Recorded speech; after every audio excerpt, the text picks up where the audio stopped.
Alright, hello and welcome everyone. This is the ADHD Gamer. We will be doing a review on this base in the Trumbull Valley. It is Pterodactyl Park. It is a 4-man, 500 influence base. It is probably where you will go as soon as you leave this terrible excuse for a base. It's at least the cheapest and the smallest, so you can get into it the quickest. It is usually covered up by plague hearts, but its location is not terrible, as it has all of this area to loot, where you can find quite a few goodies, building materials, food, medicine, all of the sort, all right here, which makes it quite handy. And with that, we will start claiming. It is a former trailer park converted into a unique elevated base. Features plenty of rooftop space and some familiar prehistoric decor that is obviously a throwback to Jurassic Junction from the first game and from Heartland. Pretty cool. It's neat anyways. As I said, it is a 4-man, 500 influence base.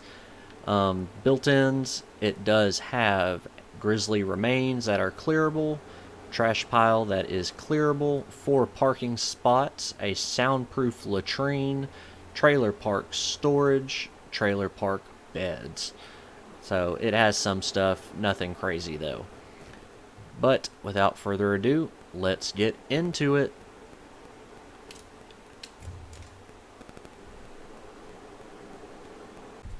And we're back. So as you can tell, I am now Schneider rather than Zach. That's because through the night, I went ahead and pre-built the base. So this is how it comes. It comes with a trailer park bed and soundproof latrine, both of which you will have to repair when you move in. The beds, you get 5. They are indoors, so no morale penalty. You, however, don't have a slot to put any mods in, so you just take that as it is. Soundproof latrine, it does come with a plus 10 morale for the quiet privacy, so you get to duty in quiet privacy and you get morale for it. And cleaning the toilets is also a thing. It's alright. Again, nowhere to put a mod.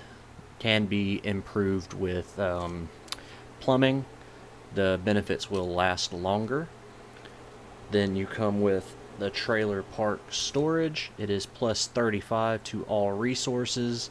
It does have a mod slot. I put a comfy chair in there for the morale, because why not? Basic command center and 4 parking slots. Now, it does also have a pile of trash and I believe 2 grizzly remains or something of that nature. You will have to clear those out when you move in.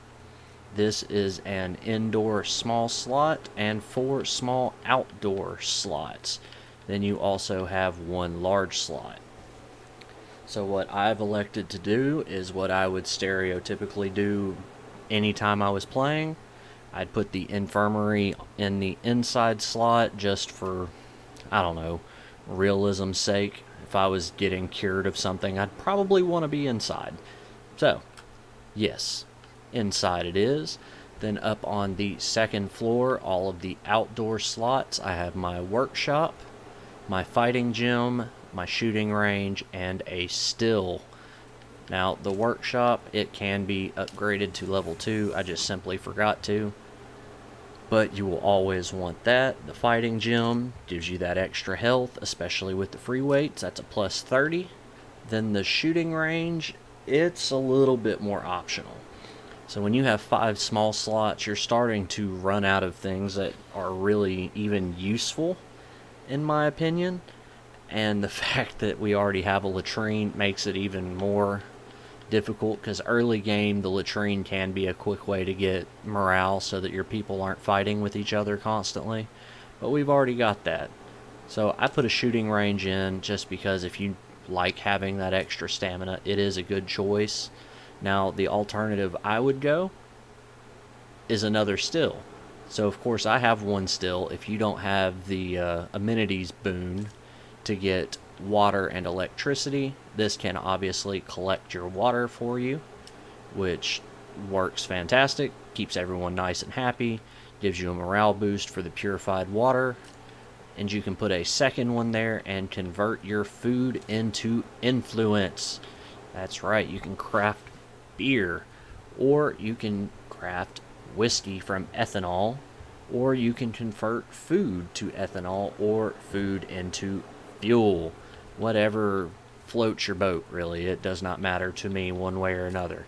You will, however, need a trader leader before you can upgrade the stills, so that will probably be towards the end of your building list.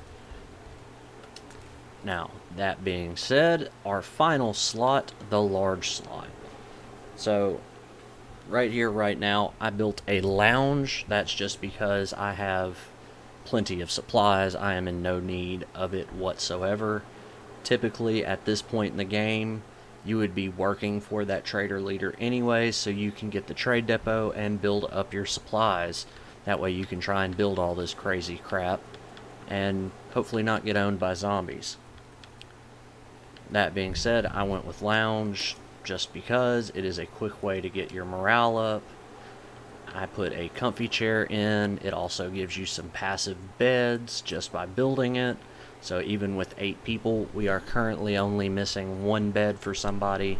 So that's only a 7 morale hit because they don't have a bed. Oh, all the infestations I'm ignoring. Anyways, yeah, -7. So that's not too bad. That is easily counteracted by the pooper over here. But as far as a early game base, or even a mid-game base, you could almost call this, because of all those small slots, it is pretty well set. The defensibility of it is pretty good. It is easy to stand up on that second floor and kind of clean up everything underneath and outside. Everyone, for the most part, as far as zombies go, are funneled to the doors, so that can be fairly simple. As you can see, there is a door up front by the latrine, up front by the storage, and in the back by the latrine. Very easily defensible base. Parking spots are a little annoying to get backed out of if you park like a normal human being.